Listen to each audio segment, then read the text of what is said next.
안녕하세요. 잘 오셨습니다. 우리 기도하고 시작하겠습니다.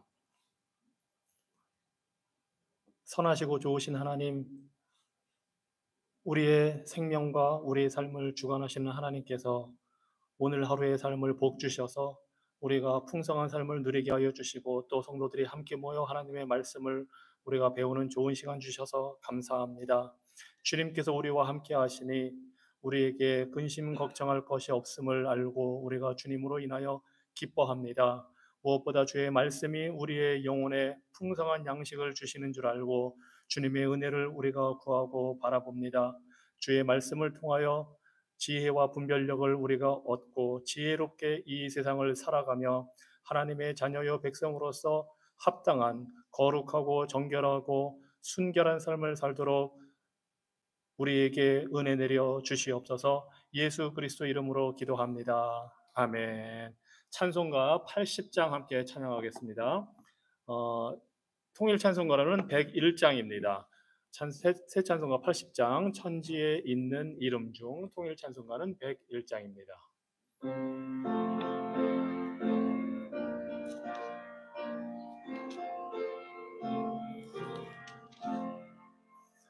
천지에 있는 이름 중 귀하고 높은 이름, 주 나시기 전 지으신 구주의 이름 예수.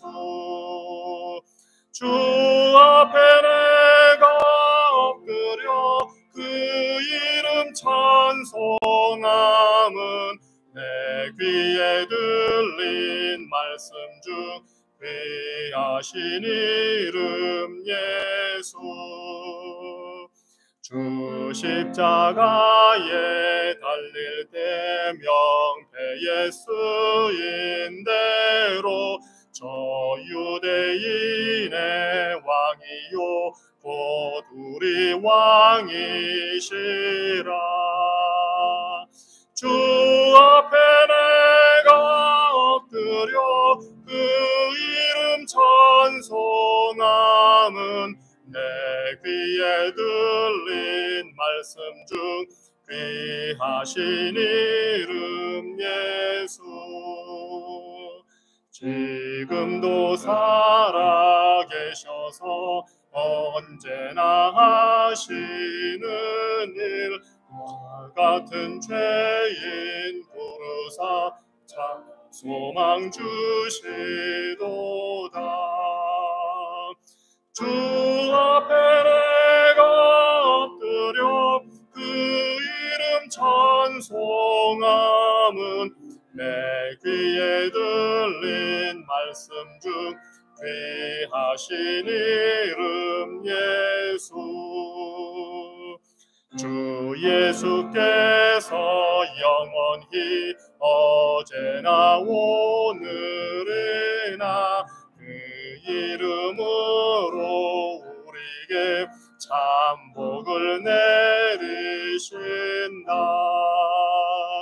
주 앞에 내가 엎드려 그 이름 찬송함은 내 귀에 들린 말씀 중 귀하신 이름 예수.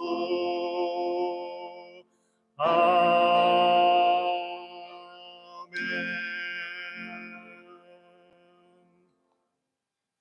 자, 우리가 함께 공부하고 있는 창세기는 창세기 그리고 구약성경, 신약까지, 특별히 구약성경에서 모든 책들을 관통하는 주제가 있다면 그것은 바로 창세기 3장 15절에 주신 하나님의 그 약속을 하나님이 어떻게 펼치시는가 하는 것입니다. 그리고 그 약속, 태초에 주신 언약, 창세기 3장 15절에 그 언약을 하나님이 어떻게 이루어 가시는지, 그리고 그 언약을 이루어 가시기 위해서 또 언약을 여러 번 맺습니다. 사람들과. 그래서 창세기 3장 15절에 나온 이 언약이 이제 우리가 보는 이 창세기뿐만 아니라 구약성경 전체에 어떻게 이루어지는지를 우리가 그 관점에서 성경을 보는 겁니다. 그래서 성경을 관통하는 하나의 맥이 있다면 그것은 바로 하나님이 이 3장 15절의 언약을 어떻게 지키시는지, 어떻게 이루어 가시는지를 우리가 보는 건데요. 지금 말씀드린 대로 이 3장 15절의 언약을 하나님이 행하시고 지키시기 위해서 몇 번 더 사람들과 언약을 맺는 게 있습니다. 혹시 기억이 나시나요? 이 창세기 3장 15절의 언약을 누구와 맺고 이 3장 15절의 근거에서 누구와 맺고 그 언약을 실현해 나가시는지 사람 이름으로 이 언약들을 우리가 크게 부를 수가 있습니다. 몇 가지를. 여러분이 잘 아는 사람입니다. 성경 인물. 예, 아브라함 언약이 창세기 12장 1절에서 3절 하나님이 아브라함을 부르시면서 주신 그 약속의 말씀이 아브라함과 맺으신 언약입니다. 한번 같이 찾아볼까요? 창세기 12장 1절로 3절. 뭐 유명한 구절입니다. 대부분 다 아실 겁니다. 창세기 12장 1절로 3절.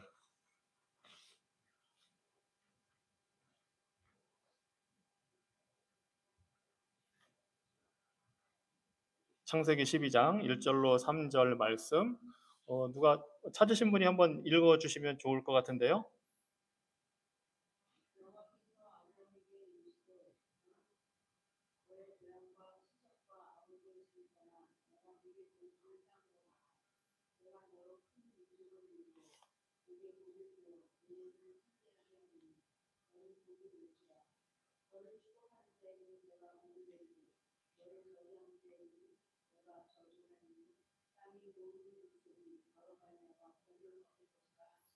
예, 이 구절이 하나님이 아브라함과 언약을 맺으신 것입니다. 창세기 3장 15절의 말씀을 실현하기 위해서 여인의 후손을 통해 구원하기 위해서 이제 아브라함을 불러서 언약을 맺으셨습니다. 그래서 이걸 꼭 기억해 두셔야 됩니다.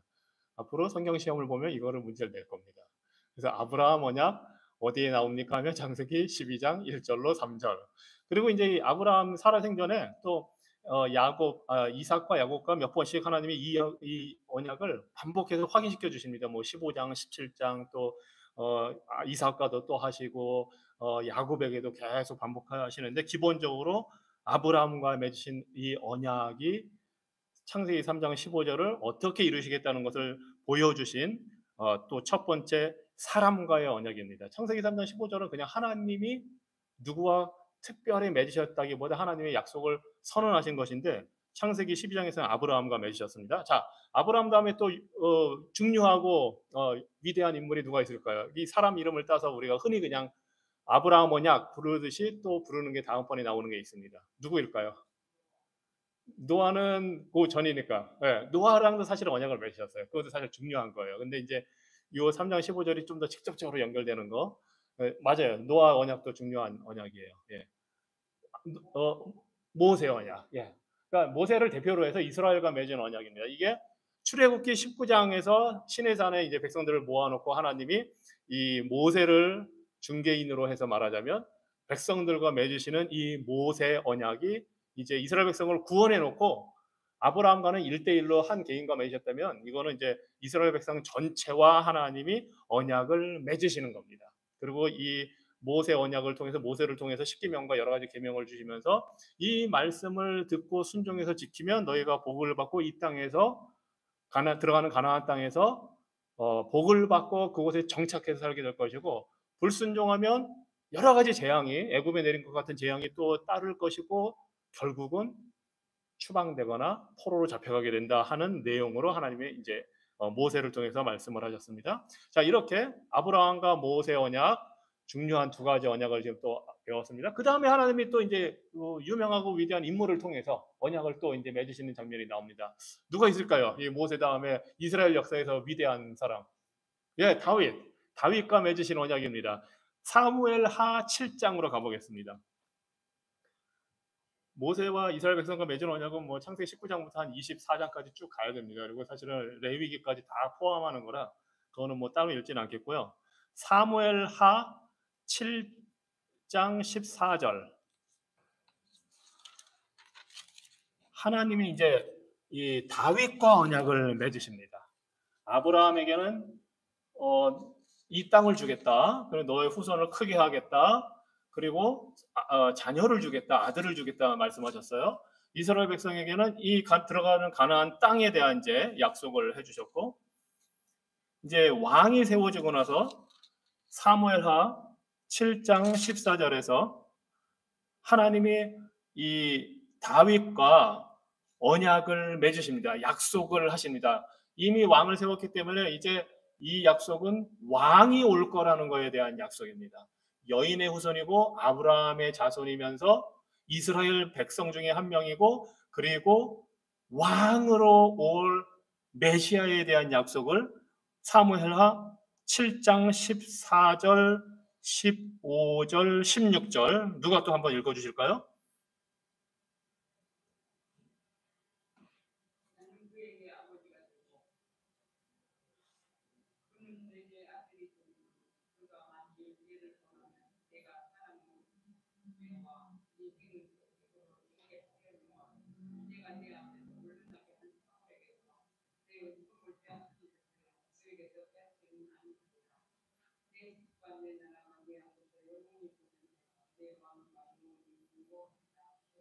예, 다윗이 하나님께 성전을 지어드리려고 했더니 하나님이 됐다. 그거는 평화의 왕이 와서 성전을 지을 것이다 하시면서 뭐 그 다음 아들이 왕이 이제 솔로몬이니까 솔로몬 때 이루어질 것을 말씀하시면서 사실은 그런데 그 나라가 영원히 보존될 것이다 하면서 그 아들을 영원히 왕위에 세울 것이라고 하나님이 약속을 하십니다.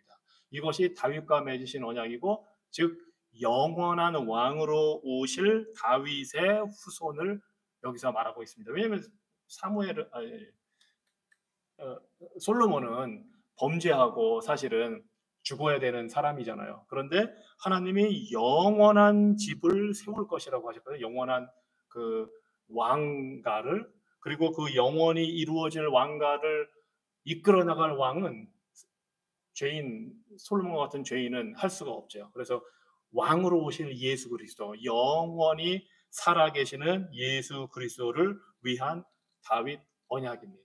그래서 아브라함 언약, 모세 언약, 다윗 언약을 받습니다. 자, 이 말씀대로 하면 백성들이 순종하기만 하면 사실은 하나님이 정말 이 이스라엘 백성들을 통해서 다윗의 후손을 통해서 위대한 왕으로 이제 올 사람이 딱 이렇게 되는데, 이스라엘 백성들이 이 말씀에 순종을 하지 않거든요. 그래서 결국은 이제 바벨론의 포로로 잡혀갑니다. 그리고 왕이 사라졌습니다. 이스라엘 역사에 왕을 보내겠다고 하셨는데 왕이 사라졌습니다.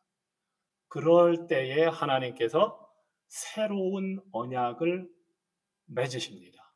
왜냐하면 백성들이 계속 실패하기 때문에. 그리고 그 사실이 예레미야서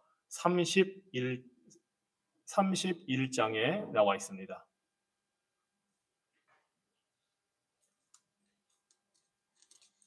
예레미야서 31장 31절입니다.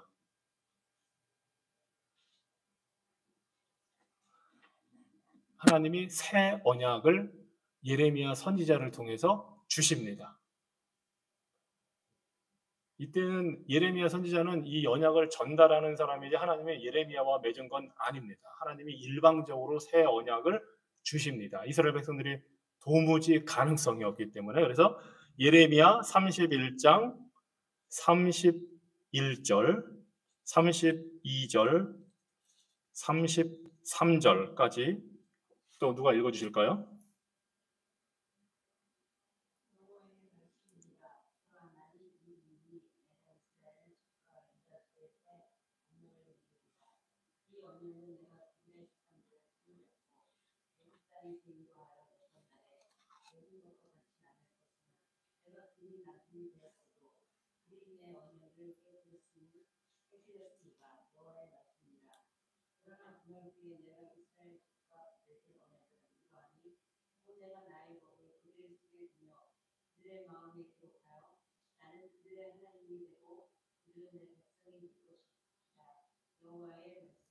예, 하나님이 모세와 이스라엘 백성들과 맺었던 그 언약을 말씀하시면서 그 언약을 이스라엘 백성들이 다 깨버렸기 때문에 더 이상 지킬 게 남아있지 않게 된 상황이에요. 그래서 하나님이 이제 다시 새 언약을 내가 맺겠다. 그러면서 33절에 그때는 돌판에다가 하나님 십계명을 새겨서 주셨는데 이제는 33절에 보니까 그들의 마음에다가 나의 법을 기록해 주겠다 합니다. 모세와 맺은 이스라엘 백성 전체와 맺었던 시내산에서의 그 언약 때는 돌판해 주셨지만 이제는 도무지 백성들이 그렇게 해서는 안 되기 때문에 하나님이 직접 이스라엘 백성들의 마음에다가 하나님의 말씀을 새겨놓고 그들을 백성으로 맞아들이겠다. 아니 신부로 맞아들이겠다. 이렇게 지금 하나님이 말씀하십니다. 그래서 예레미야 31장 31절에서 33절이 바로 새 언약을 하나님이 다시 이스라엘 백성에게 주시는 것입니다. 그리고 이 새 언약을 어떻게 그러면 하시는지 그것이 에스겔서 36장에 나와 있습니다. 에스겔서 36장 26절입니다. 에스겔서 36장 26절에서 28절 말씀.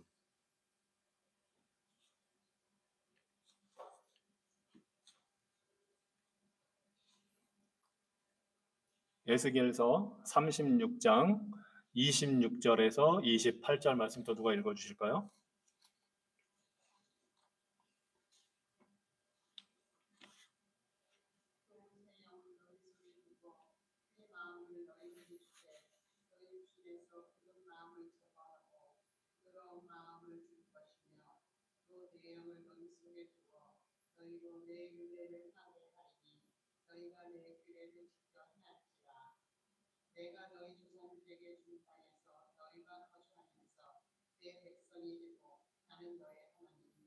예.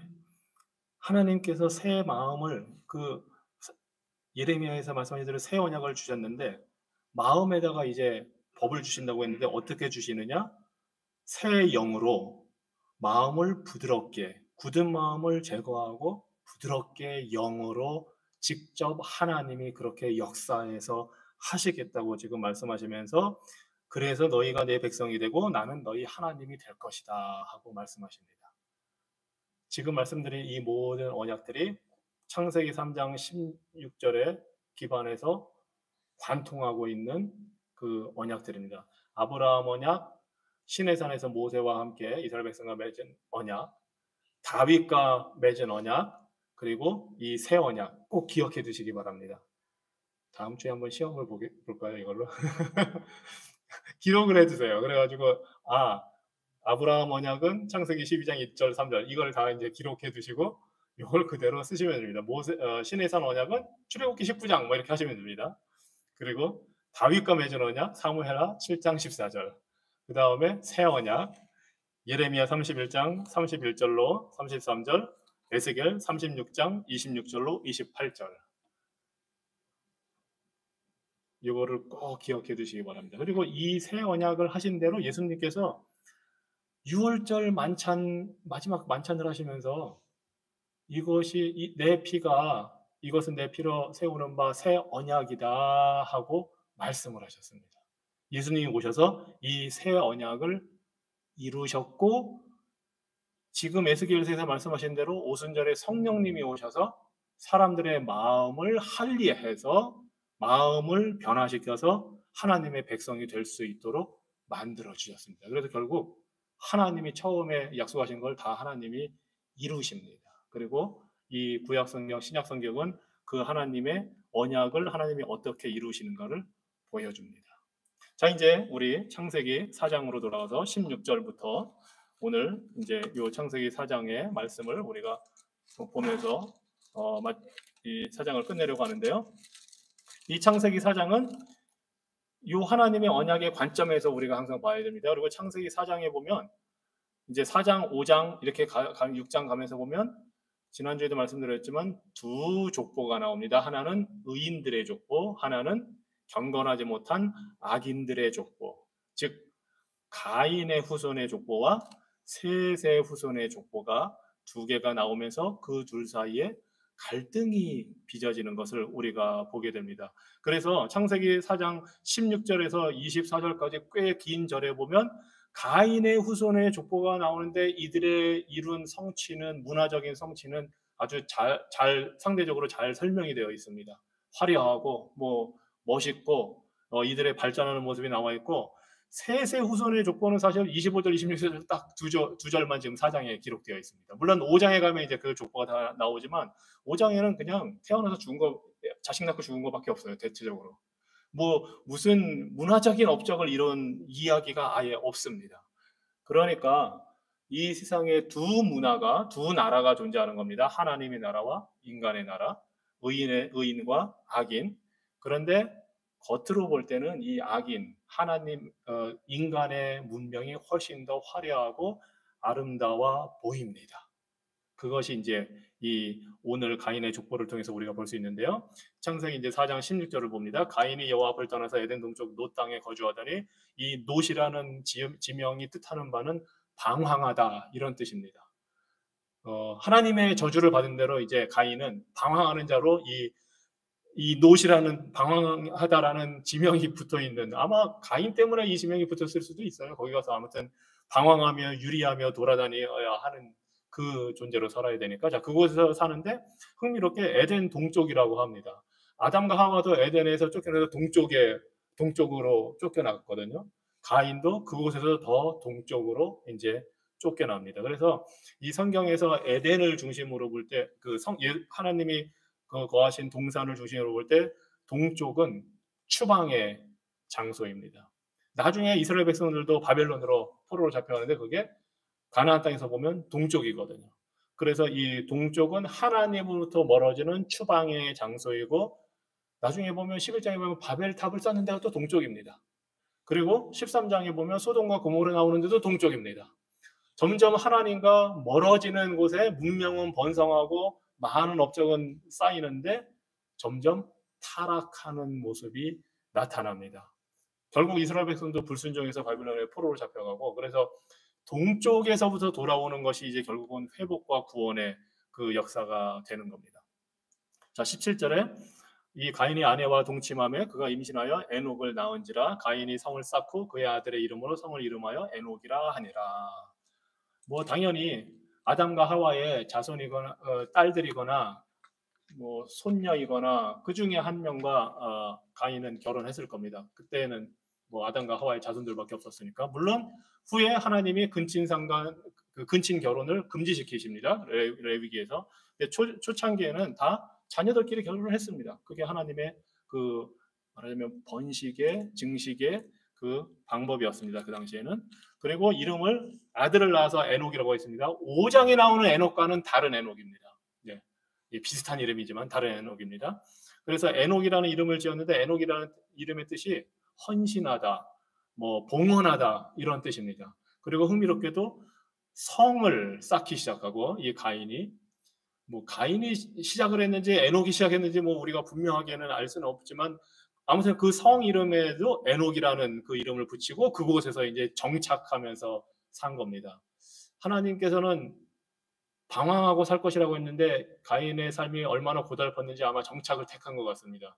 그러니까 가인은 끝까지 지금 하나님께 불순종을 하고 있는 겁니다. 하나님의 명령에 대한 반항을 지금 하고 있고, 자, 자기는 쫓겨다니면서 하나님이 표를 주셨지만 사람들한테 언제 죽을지 몰라서 이렇게 돌아다니고 피해야 되는데, 성을 만들었다는 것은 자기를 지키기 위한 거고, 자기를 지키려면 병력을 이제 만들어야 되겠죠. 네, 위협으로부터 보호하기 위해서. 그래서 뭐 무기도 있어야 되고 여러 가지 방법을 마련했을 겁니다. 그리고 그 성의 이름을 이제 자기 아들 에녹이라는 이름을 거기다 갖다 붙입니다. 참 특징입니다. 이거 그냥 뭐 그럴 수 있다고 생각하는데, 그리고 뭐 요즘에야 뭐 다 위인들의 이름을 다 뭐 건축물이나 이런 데 붙이는데, 성경에서 보면 하나님의 백성들은 주로 자신의 자녀들의 이름을 어디에다가 기념물로 붙이지를 않습니다. 보면 이 악인들, 세상에 속한 자들이 이렇게 합니다. 경건한 자들은 하나님의 영광을 드러내는 데 목적이 있지 자신을 드러내는 데 목적이 없습니다. 그런데 이렇게 악인들은, 세상에 속한 자들은 자신의 이름을 드러내려고 합니다. 명예욕이 거기서 나타납니다. 그래서 우리가 아는 대로 창세기 22장에 보면 하나님이 이삭을 바치라고 하다가 하나님이 준비한 그 숫 양으로 하나님이 이제 준비해 주셨을 때 그곳 이름을 여호와 이레 해서 하나님의 이름을 붙이고 그 장소에다가 하나님이 여호와께서 준비하셨다 이렇게 합니다. 뭐 이삭의 이름을 붙여서 여기는 이삭이 살아난 곳 이렇게 해도 되는데 그렇게 하지 않습니다. 그리고 이 야곱이 이제 집에서 도망가다가 형 에서를 피해서 도망가다가 잠을 자고 그곳에서 꿈을 꿔서 천사들이 사다리를 타고 오르락내리락 하는 그 장면을 보고서 내가 하나님이 여기 계시는구나 하는 걸 깨닫고 그곳 이름을 베델이라고 했습니다. 엘은 하나님이고 엘로힘, 베스는 집입니다. 히브리어로. 그래서 하나님의 집. 내가 잠들었다가 하나님 만졌다 이게 아니고 하나님의 이름, 하나님의 영광을 드러내는 것. 이것이 하나님의 택한 백성들의 표현 방법입니다. 우리는 무엇을 남기고 싶어 합니까? 여러분은 여러분의 이름이나 명예를 남기기를 원합니까? 여러분의 재산, 어떤 것을 좀 기억되게 남기고 싶어 합니까? 하나님의 이름, 하나님의 영광, 그리고 우리는 신앙의 유산을 하나님의 이름을 높여드림으로써 남길 수가 있습니다. 그것이 이제 의인과 악인들의 다른 점입니다. 그리고 뭐 이거 사소한 것 같지만 이게 사실은 그 사람들이 생각하는 게 뭔지가 반영돼서 나오는 겁니다. 주된 관심이 어디에 있는지가 이 이름 붙이는 걸 보면 알 수가 있습니다. 자, 4장 18절입니다. 에녹이 이랏을 낳고 이랏은 무후야엘을 낳고 무후야엘은 무드사엘을 낳고 무드사엘은 라멕을 낳았더라. 뭐 특별한 거 없습니다. 그냥 이렇게 나왔다고 하는데 그 당시 이 사람들이 여기 나온 라멕도 5장에 또 라멕이 나옵니다. 다른 인물입니다. 예. 가인의 후손에 있는 에녹과 라멕은 셋의 후손에 있는 에녹과 라멕과 다른 인물이고 이들은 부패하고 타락한 가인의 족보에 있는 사람들이고 이 마지막 나온 라멕 아담으로부터 7번째입니다. 가인을 통해서. 이 라멕이 이제 타락의 절정에 있는 인물임을 우리가 19절 이하에서 보면 알 수가 있습니다. 라멕이 두 아내를 맞이하였으니 하나의 이름은 아다요 하나의 이름은 실라였더라. 아다는 야발을 낳았으니 그는 장막에 거주하며 가축을 치는 자의 조상이 되었고 그의 아우의 이름은 유발이니 그는 수금과 퉁소를 잡는 모든 자의 조상이 되었으며 실라는 두발가인을 낳았으니 그는 구리와 쇠로 여러 가지 기구를 만드는 자요 두발가인의 누이는 나마였더라. 아담, 가인 해서 이렇게 쭉 내려오다가 라멕이 나오고 라멕이 두 아내를 지금 맞아들였고 두 아내를 통해서 두 아들 세 아들이 생겼죠. 야발, 유발, 두발가인 그리고 이제 딸 하나 나마 이렇게 돼 있습니다. 이제 라멕에서 이제 타락한 문명의 어떻게 보면 이제 그 극치에 달하는 모습이 나오는 겁니다.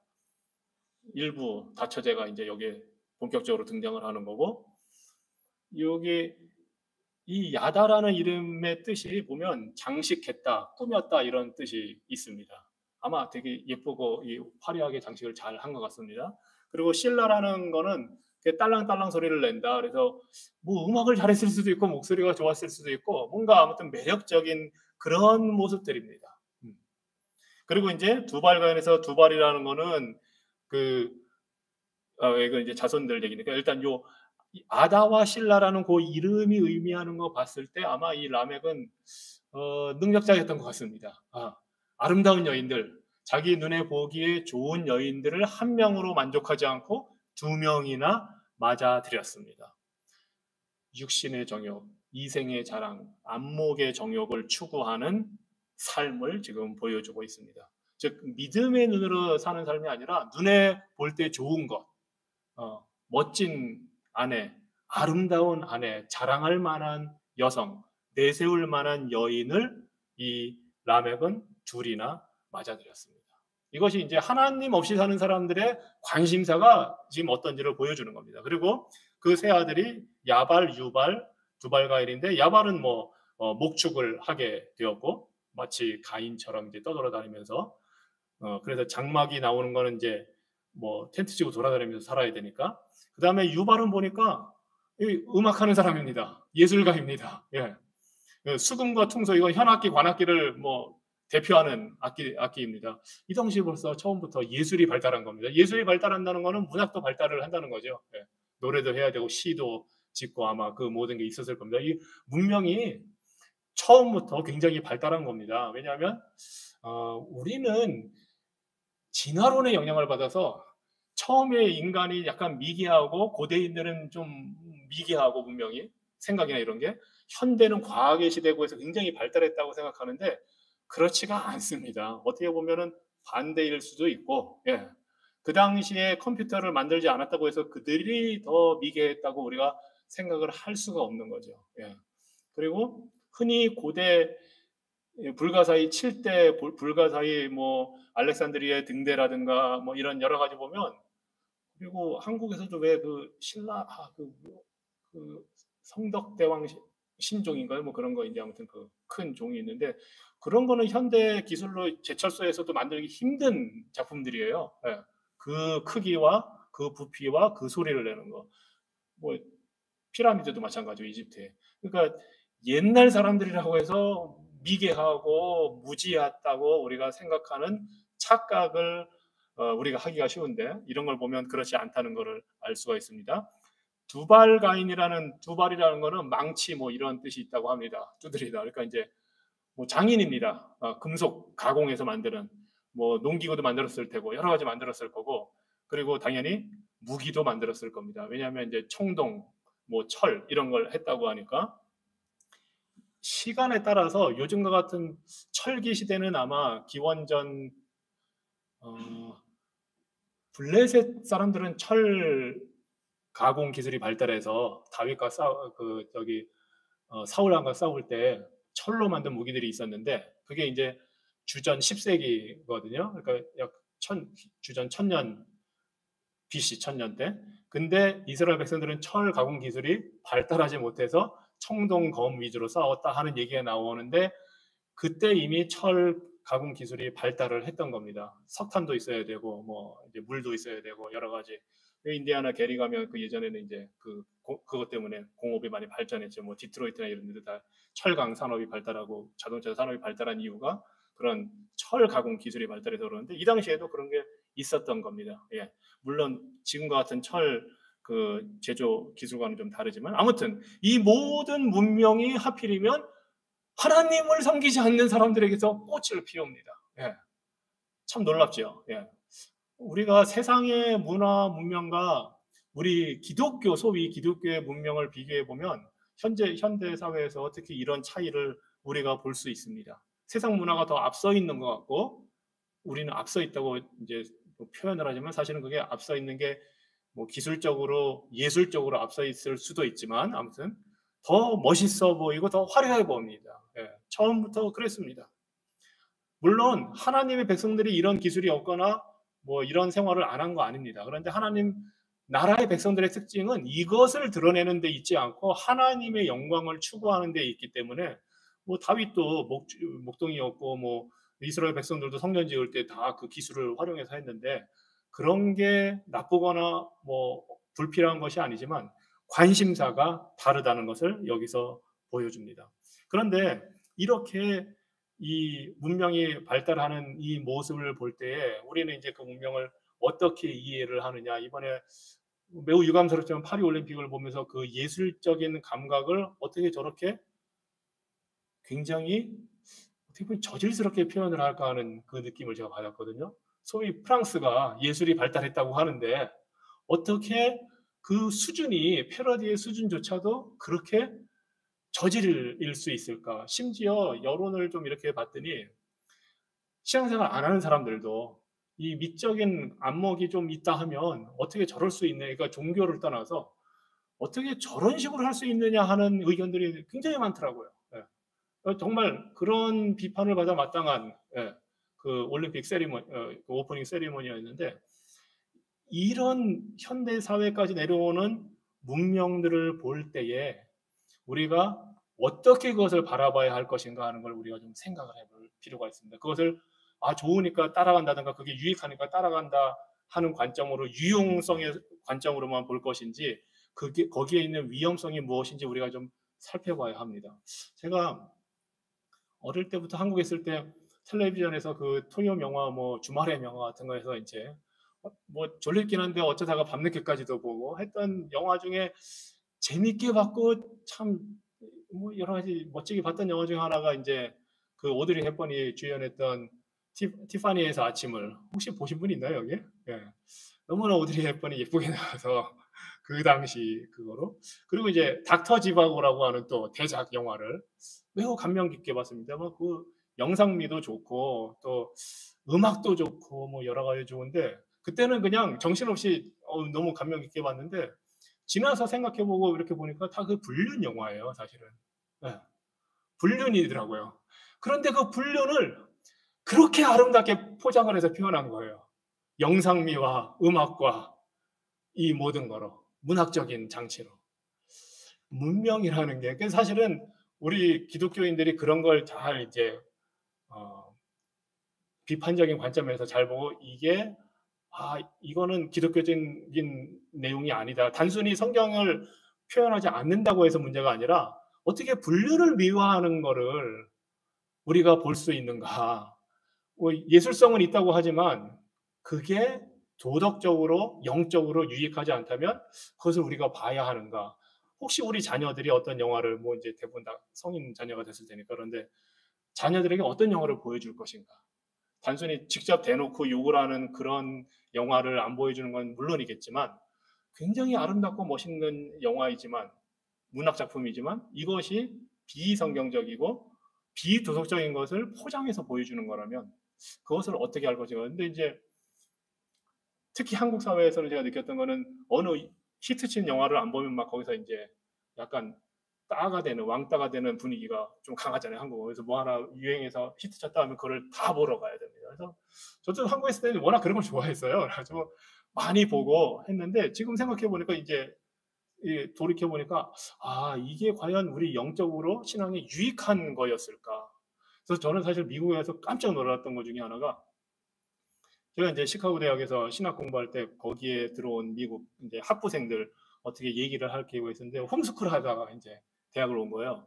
저는 이제 그때 처음 미국 와서 야 홈스쿨 하다가도 대학에 시카고 대학을 들어오는구나 해도 놀랐고 근데 그런 이제 절차가 여긴 다 있으니까 대화하다 보니까 자기는 영화를 거의 본 게 없다는 거예요. 그래서 아니 너는 뭐 시골에서 살았냐 왜 그랬냐 이 미국 학생인데 자기네 집안이 분위기가 그랬다는 거예요. 예. 영화를 보러 가지도 않았고 술 먹는 것도 안 했고 이제 처음에 제 막연한 착각은 뭐였냐면 미국은 워낙 개방적인 사회라 그 헐리우드 영화나 막 이런 것만 보면 뭐 막 사람들이 성적으로 막 문란하고 막 그럴 거라고 착각을 사실 하고 있었죠. 그래서 이제 와서 그런 뭐 착각을 가지고 사람들도 그럴 거라고 생각했는데 그런 얘기를 들으면서 사실 충격을 받았어요. 야, 얘가 17살, 18살 이제 대학 들어온 애인데 그런 경험을 하나도 하지 않고 홈스쿨링을 해서 대학을 왔다는 거. 더군다나 그런 문화적인 우리가 흔히 아는 영화들을 안 봤다는 거. 그래서 처음에 그냥 뭐 미국에 또 이런 특이한 사람들이 있나 보다 했는데 생각보다 그런 사람들이 많은데 제가 놀랐고 그리고 그것을 본인들의 신앙으로 지키려고 하는데 제가 사실은 놀랐어요. 네. 그들이 신앙인으로서 이게 부모들이 이 영화 이런 문화가 이거는 성경적이 아니다 해서 안 보여주고 안 하는 거죠. 그리고 이제 갈수록 지금 이 홈스쿨링이 많아지고 있거든요. 왜냐하면 정부에서 추진하는 학교의 교육 내용이 동성애, 그 성전환, 이번에 올림픽에서도 대표적으로 보여준 게 이제 드래그 퀸이라고 해서 성전환자가 남자인데 여자처럼 하고 나와서 그런 퍼레이드도 하고 그게 프라이드 먼스 때 다 하는 겁니다. 지금 지난 6월 달에 했고 그런 사람들이 학교 애들 그 초등학교에 가서 그런 걸 권장하는 책을 읽어줍니다. 그런 분장을 하고 남자가 이제 성전환을 했다고 하면서 여자 분장을 하고 막 굉장히 기괴한 분장이 많아요, 사실은. 그런데 그거를 드러내놓고 하는 그런 시대예요. 그래서 이제 홈스쿨링으로 많이 특히 제가 인디애나에 있을 때는 많이 홈스쿨링으로 돌립니다.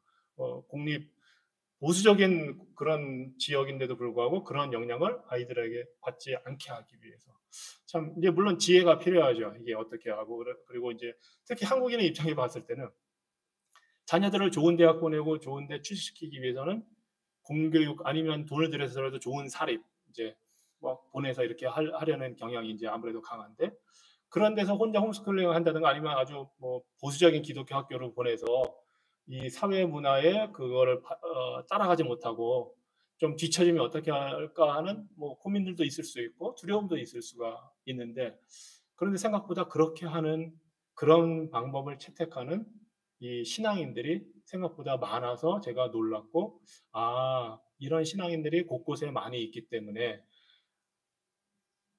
엘리야 선지자는 자기만 혼자 하나님 앞에서 남은 줄 알고 절망해서 하나님께 얘기했을 때 하나님이 내가 7천 명을 숨겨놨다 하신 것처럼, 하나님이 택한 백성들이 세상의 문화를 안 따라가고 말씀대로 살기 위해서 노력하는 사람들이 이 미국에 굉장히 많다는 사실을 제가 보고, 아, 놀랍기도 하고 기쁘기도 하고 위로도 받고 소망도 갖고 여러 가지 그런 좋은 격려를 많이 갖습니다.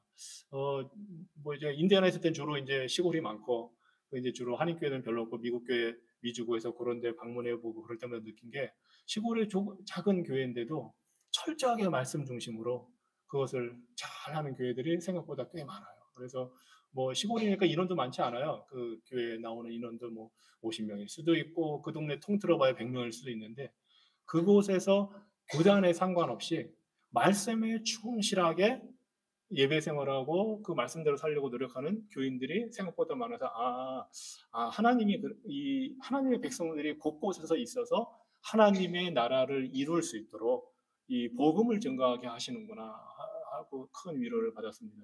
그런데 사실 이 미국에서 이 중서부가 제일 복음화가 안 된 지역입니다. 미국 사회에서. 이 중서부가 전 세계적으로 전도 대상자가 제일 많은 지역이 미국 중서부입니다. 그 정도로 이 말하자면 복음을 제대로 전하고 믿는 교회들이 별로 없습니다. 그래서 이 지금 미국 교단들이 이 중서부 지역에 선교 개척하려고 노력을 굉장히 많이 합니다. 제가 인디애나 있을 때도 1990년 정도에 이 PCA 교단이 교회 개척을 시작해서 그때부터 PCA 교회들이 생겨나기 시작을 했더라고요. 그래서 한 30년 하는 동안에 그게 이제 열 몇 개로 늘어난 겁니다.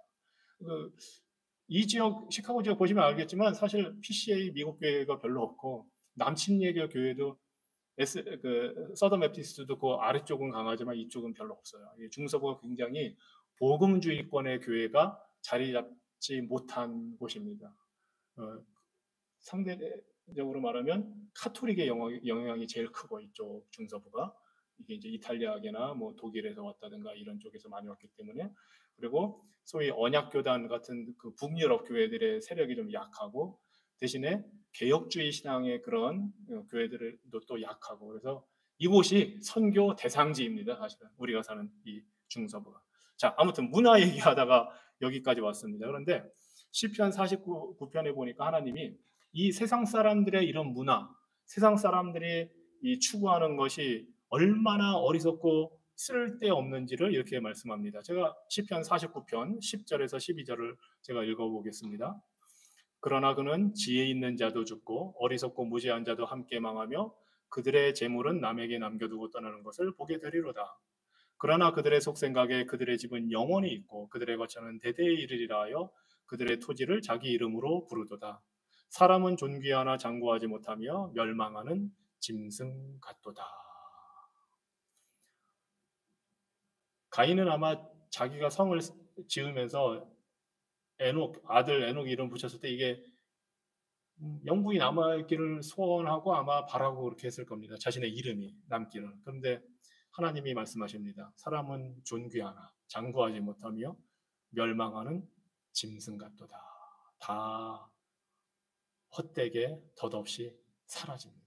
이것이 모든 자들의 운명이고 특히 악인들의 운명입니다. 의인은, 하나님이 택한 의인은 영원한 생명이 있지만 악인은 이 땅에서 죽는 것으로 끝나는 게 아니고 그냥 영원한 멸망밖에 없기 때문입니다. 자, 23절로 24절을 보겠습니다. 우리 창세기 4장. 라멕이 아내들에게 이르되 아다와 실라야 내 목소리를 들으라. 라멕의 아내들이여 내 말을 들으라. 나의 상처로 말미암아 내가 사람을 죽였고 나의 상함으로 말미암아 소년을 죽였도다.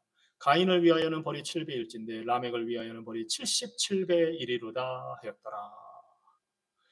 이 부분이 이 지금 창세기에서 나오는 두 번째 시로 표현이 되어 있는 겁니다. 첫 번째 시는 아담이 이제 하와를 하나님이 만들어 주셨을 때 2장에서 이는 내 뼈 중에 뼈 내 살 중에 살이로다 하는 이게 이제 첫 번째 시거든요. 두 번째 시는 완전히 이 첫 번째 시와는 정반대되는 내용으로 지금 말을 하고 있는 겁니다. 라멕이 뭘 자랑합니까? 라멕이 뭘 내세웁니까? 자기의 힘이 얼마나 대단한지. 어떤 힘? 죽이는 힘. 예.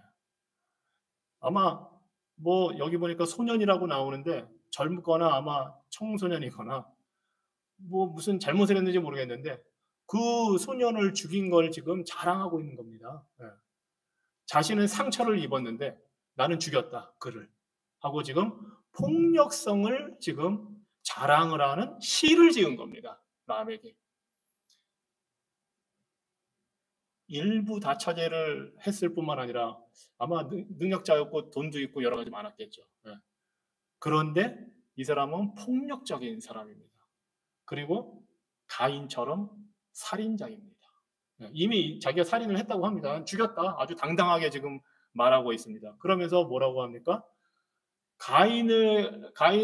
가인에게는 하나님이 가인을 보호하기 위해서 가인을 죽이는 사람 7배의 벌을 주겠다고 하셨는데 나한테는 만약에 나를 해치려 하는 사람에게는 하나님이 77배의 벌을 내리기를 원한다 하고 지금 과장해서 이게 무슨 근거로 이런 자신감이 생겨요? 이거 근자감이라고 하죠. 근거 없는 자신감.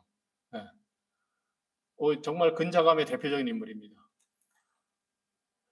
어떻게 이런 희한한 신학을 갖게 됐는지 정말 모르겠어요.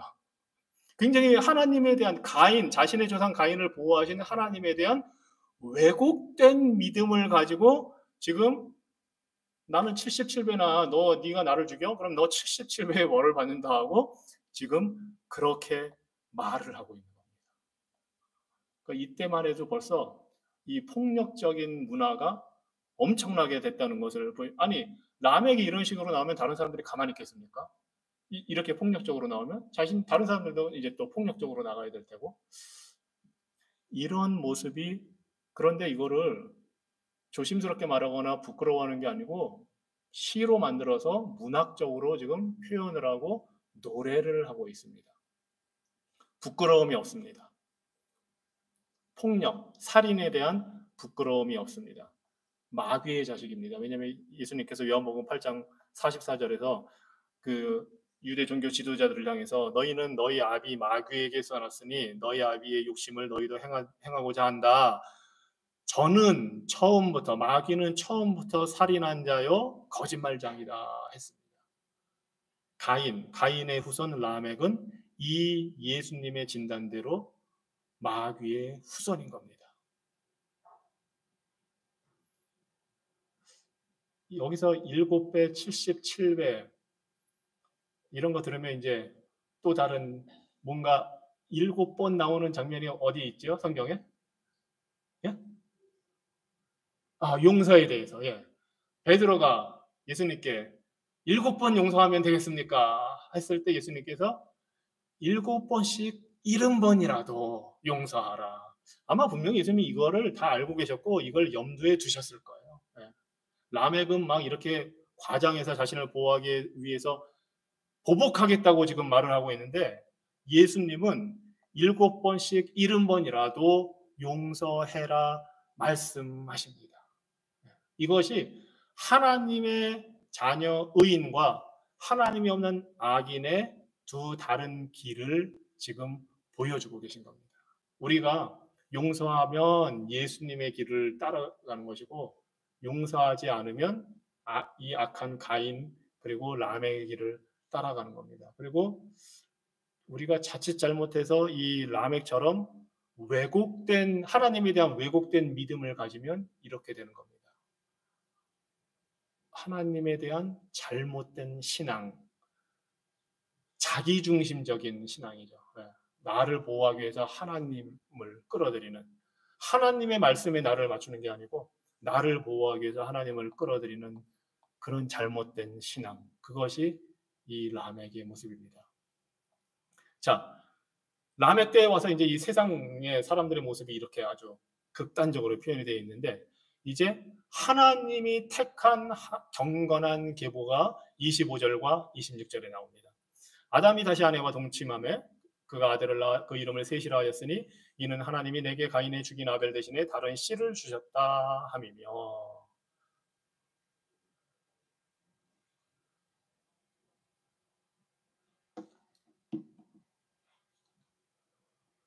셋도 아들을 낳고 그 이름을 에노스라 하였으며 그때 사람들이 비로소 여호와의 이름을 불렀더라.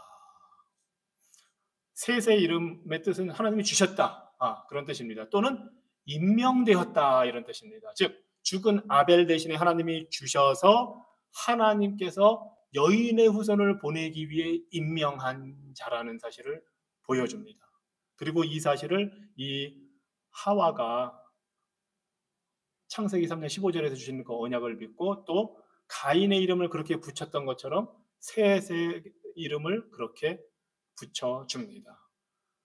이 하와는 정말 모든 산자의 어머니가 되기 위해서 굉장히 믿음으로 지금 노력하고 살고 있습니다. 그리고 이제 이 셋이 아들을 낳아서 에노스라고 했는데, 에노스라는 이름의 뜻은 약하다 하는 뜻입니다. 약한 자라는 뜻입니다. 가인의 후손들의 이름과는 굉장히 다르죠. 약한 자다. 인생이 어떤가를 지금 보여주고 있는 겁니다. 우리 인생은 연약한 자들이구나. 도덕적으로, 육체적으로 우리의 모습은 연약하고 미약한 자들이구나 하는 것을 보여주는 모습입니다. 그리고 이때부터 이제 사람들이 여호와의 이름을 불렀다 합니다. 즉 하나님을 여호와로 불렀다는 것, 그냥 하나님으로 섬겼다는 게 아니고 여호와로 불렀다는 것은 여호와라는 이름의 뜻, 제가 말씀드린 대로 언약을 지키시는 사랑의 하나님, 헤세드라는 사랑의 하나님이 그 여호와라는 이름에 포함되어 있는 뜻입니다. 즉 언약을 다 맺으신 하나님, 아까 처음에 시작할 때 말씀드린 대로 창세기 3장 15절의 언약, 아브라함과 언약이 뒤에 맺으실 거고, 모세 이스라엘 백성들과 맺으실 거고, 다윗과 맺으실 거고, 새 언약을 주시는 하나님, 그 언약을 신실하게 지키시는 사랑의 하나님이 바로 여호와입니다. 그래서 여호와의 이름을 불렀다는 것은 하나님이 어떤 분인지를 바로 알고 지금 섬기고 예배하고 있다 하는 것을 보여줍니다. 이것이 경건한 자들, 의인들이 하는 일입니다. 악인들은 이런 게 없습니다. 그리고 그때 사람들이 여호와 이름을 부르기 시작했다는 것이 히브리어 원어에 보면은 사실은 수동태로 돼 있어서 어떻게도 이걸 번역을 할 수 있냐면 이들이 여호와의 이름으로 알려지기 시작했다, 불려지기 시작했다가 될 수도 있습니다. 즉 하나님의 택한 자들이라는 의미가 들어 있습니다. 그렇기 때문에 여호와의 이름을 부르고 예배를 하는 거죠. 경배하는 거죠. 이들은 하나님이 택해서 하나님의 이름으로 부르시는 자들임을 보여주고 있습니다. 그리고 이 셋의 이제 자손들을 통해서 5장에 보면 하나님이 아브라함에 이르기까지 후손들을 계속 연결시켜 주십니다. 아마 이 가인의 후손들하고 이 셋의 후손들 아브라함이 이를 때까지 같이 살았을 거예요. 이 당시에는 되게 오래 살았거든요. 셋의 후손만 900살 넘게 사는 게 아니고 이 가인의 후손들도 아마 그렇게 살았을 겁니다. 그러면서 이제 결혼도 서로 하고 이게 이제 6장에 가면 문제가 되는 거예요. 그래서 홍수가 오게 되고 그래서 노아와 그 가족만 남고 나머지는 다 죽게 됩니다. 대부분 다 노아 홍수 때 죽었습니다. 아마 아담은 그 전에 죽었을 테고 그 이제 연도를 다 계산해 보면 대부분은 이 노아 홍수 때까지 살아 있다가 그때 다 죽게 됩니다. 이것이 이제 이 셋의 후손을 통해서 5장에서 보여주는 그 연결고리가 됩니다. 그래서 이 두 족보 이것이 어떻게 다른가를 우리가 이제 구약성경 내내 신약성경에서도 또 앞으로도 계속 보게 됩니다. 하나님의 언약이 계속되고 있고 하나님의 택한 백성과 택함받지 못한 악인들이 어떻게 갈등하고 싸우고 상호 교류도 하고 때로는 하나님의 백성이 거기에 따라가기도 하고, 그래서 하나님의 심판과 벌을 받기도 하고, 이런 모습들이 이제 이 성경에 쭉 나오고 오늘날까지 우리에게도 계속되고 있는 겁니다. 그래서 예수님께서 말씀하셨습니다. 알곡과 가라지가 교회 안에 있다. 예. 이 여기서 세상 문화는 단순히 밖에, 교회 밖에 나가서 있는 그 사람들만을 의미하는 게 아닙니다. 교회 안에도 알곡과 가라지가 있다. 하나님의 보내신 예수의 복음을 믿어서 구원 얻는 자들이 있고, 예수님을 믿는 것처럼 보였는데 알고 보니까 가라지가 있다는 겁니다. 그래서 예수님이 마태복음 7장에서 주여 주여, 저들이 주여 주여, 우리가 주의 이름으로 선지자 노릇도 하고 주의 이름으로 병도 고치고 주의 이름으로 많은 사역을 했는데 예수님께서 나는 너희를 도무지 알지 못한다 하십니다. 심판 때에 그런 일이 있을 거라고 합니다. 그리고 알곡과 가라지는 하나님이, 예수님께서 비유해서 그냥 다 놔두라고 하셨어요. 교회 안에 그 가라지 다 쳐내가는 알곡이 상하니까 때가 돼서 심판 때에 하나님이 오시면, 천사를 보내면 다 그때 분리해서 알곡은 모아서 곳간에 드리고 천국에 들여 보내고, 가라지는 다 묶어서 불태워 버리겠다. 지옥 형벌 거기에 던져버리겠다 하고 말씀하셨습니다. 두려운 말씀입니다. 사실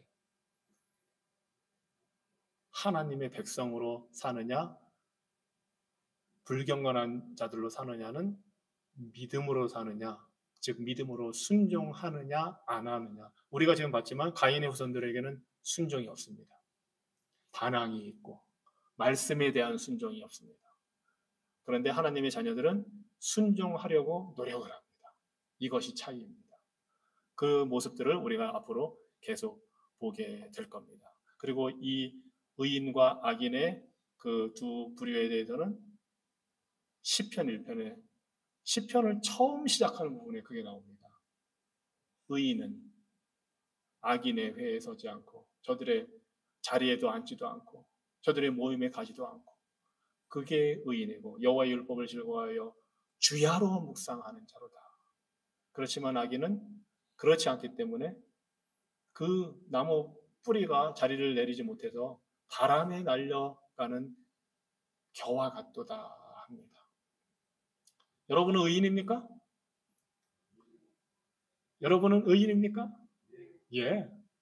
어떻게 의인입니까? 예수님 때문에. 시편 1장에서 말하는 그 의인은 우리는 그렇게 못해요. 예수님만이 하실 수 있는데, 그 예수님을 믿으면 예수님이 내 안에 계시기 때문에 우리가 의인이 되는 겁니다. 그래서 우리가 예수님을 믿음으로 의인의 족보에 들어가서 살게 되는 겁니다. 기도하겠습니다. 하나님, 인류 태초의 문명부터 인간의 타락한 모습이 어떠한지를 우리가 살펴보았습니다. 세상적으로 하나님을 거부하는 자들의 문명과 삶이 더 그럴듯해 보이고 더 발전한 것처럼 보이지만, 그것은 죽음의 문명이고 폭력의 문명이고 착취와 타락의 문명이라는 사실을 우리가 봅니다. 주님의 자녀들, 의인들은 비록 이름이 알려지지 않고 비록 내세울 것이 없어 보이지만 그들의 이름은 하나님의 생명책에 있으니 영원토록 예수 그리스도로 말미암아 빛나는 이름이 되게 하여 주시니 감사합니다. 주님, 우리가 이 땅에 살면서 이 세상의 문화와 우리가 싸우며 나아갈 때에 주의 말씀에 순종하는 믿음을 주셔서 주의 말씀을 의지하고 주의 말씀해 주시는 지혜로 분별하며 살아갈 수 있도록 우리를 날마다 인도하여 주시옵소서. 예수님 이름으로 기도합니다. 아멘.